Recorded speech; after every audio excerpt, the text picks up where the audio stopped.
নমস্কার বন্ধুরা, আমার চ্যানেলে আপনাদের সবাইকে স্বাগত। আজকে আমি বানাবো পেস্তো পাস্তা, যেটা বিশেষত বাড়িতে কেউ বানায় না। এটা রেস্টুরেন্টেই আমরা খেতে যাই। তো এটা বাড়িতে বানানো এতটা ইজি যে আমি আজকে আপনাদেরকে দেখাবো। আপনারা খুব সহজেই বাড়িতে বানাতে পারবেন এবং বানিয়ে আমাকে অবশ্যই জানাবেন যে কেমন হয়েছে। তো চলুন দেখে নেওয়া যাক আজকের রেসিপিটা। তো আমি যেহেতু এখানে চিকেন পেস্তো পাস্তা বানাবো, তার জন্য আমি চিকেনের কিছুটা কুচি নিয়ে নিয়েছি, আর তার সাথে পালং শাকটাকে খুব ভালো করে বেছে ধুয়ে ওটাকে নুন দিয়ে সেদ্ধ করেছি, নুন আর জল দিয়ে ঠান্ডা করে নিয়ে মিক্সিং জারে দিয়েছি। তার সাথে রসুনের কিছু কোয়া, গোটা গোলমরিচ, কাঁচা লঙ্কা কয়েকটা 4-5খানা মতন, তার সাথে হচ্ছে কিছু গোটা কাজু দিয়েছি। সেটাকে আমি মিক্সিতে ব্লেন্ড করে নেব। আর এদিকে আমি আলাদা করে ওই থালার মধ্যে রেখেছি অরিগ্যানো, চিলি ফ্লেক্স অ্যান্ড রসুন কুচি। তো সেটা পরে ইউজ করব, সেটা পরবর্তী ধাপগুলোতে দেখাবো। আপাতত শুরু করা যাক। এখন আমি মিক্সিতে এটা ব্লেন্ড করে নিচ্ছি খুব সুন্দরভাবে। এটা একটা স্মুথ একটা পেস্ট তৈরি হবে। কালারটা কি ফাইন এসছে দেখে নিন। তার সাথে আমি আমুলের ফ্রেশ ক্রিম কিছুটা দিয়ে দিলাম, আর তার সাথে দুধ আমি কিছুটা দিয়ে দিচ্ছি। আমি আমুলের দুধ ইউজ করেছি, আপনারা চাইলে যে কোনো কোম্পানির ক্রিম বা দুধ ইউজ করতে পারেন। আমি আমুলের ক্রিম আর দুধটা বেশি প্রেফার করি, তাই আমি এটাকে ভালো করে ব্লেন্ড করে নিলাম। খুব সুন্দর একটা কালার এসছে। এবার চলে যাওয়া যাক পরবর্তী ধাপে। তো পরবর্তী ধাপে জলটা গরম হয়ে এলে তার মধ্যে একটু নুন দিয়ে আর পাস্তাটা দিয়ে আমি 70% মতো সেদ্ধ করে নেব। তো অলমোস্ট সেদ্ধ হয়ে গেছে।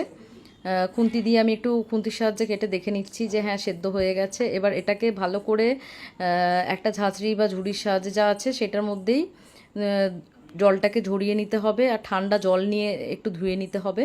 আর তার মধ্যে অল্প 1 চামচ মতন হাতে তেল দিয়ে ওটাকে ভালো করে পাস্তাটাকে হাতে করে মেখে নিতে হবে। তাহলে কি হবে, স্টিকি ব্যাপারটা থাকবে না।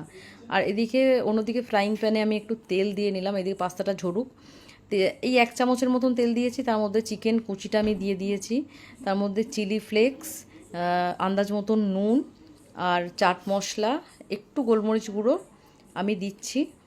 দিয়ে এটাকে আমি হালকা হাতে ফ্রাই করে নেব।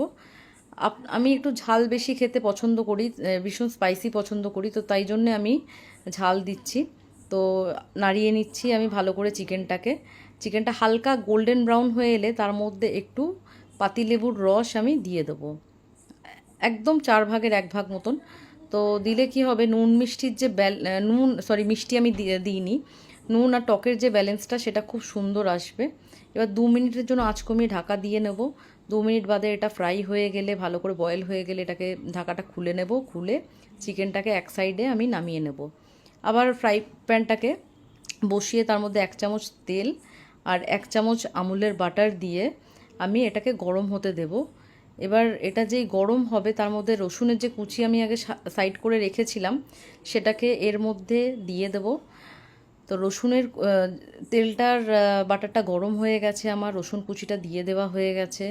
দেওয়ার পরে এটাকেও হালকা হালকা করে ফ্রাই করব। খুব বেশি জ্বলে গেলে এটা খেতে ভালো লাগবে না, আবার কাঁচা কাঁচা থাকলেও ভালো লাগবে না।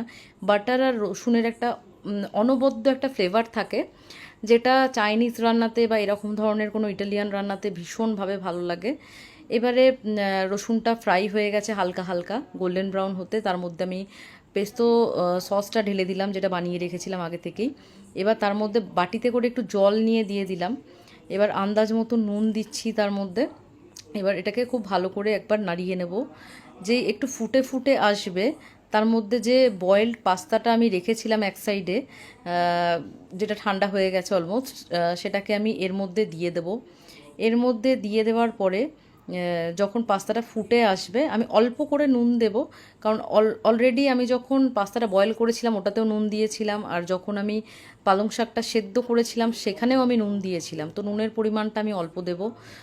দেওয়ার পরে যে চিকেনটাকে আমি সাইডে ভেজে রেখেছিলাম সেই চিকেনটাকে আমি দেব। তো চিকেন আর তার সাথে চিলি ফ্লেক্স আর অরিগ্যানোটাও আমি দিয়ে দিলাম।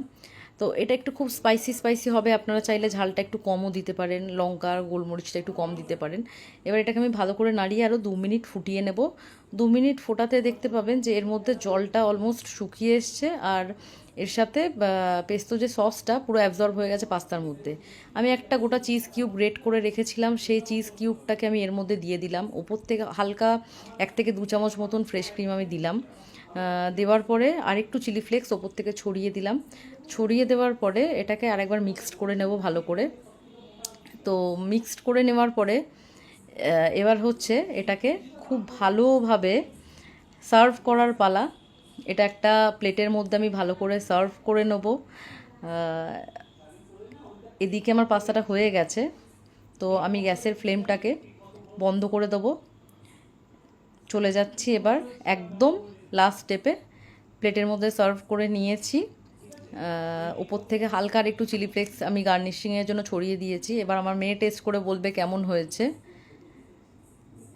মেয়ে খেয়ে ভীষণ খুশি, খুব ভালো লেগেছে। আর হাজব্যান্ডের ফিডব্যাক দেখে নিই। হাজব্যান্ডও খেয়ে কথা বলতে পারছে না, তাকে আমি জিজ্ঞেস করছি কেমন হয়েছে, সে আমাকে বিভিন্ন রকমের এক্সপ্রেশন দিচ্ছে। তো আমি এটা বাড়িতে এর আগে white sauce pasta, tomato pasta অনেক কিছুই বানিয়েছি, কিন্তু পেস্তো পাস্তা বানালাম। এই নিয়ে মানে 4বার হচ্ছে আমার।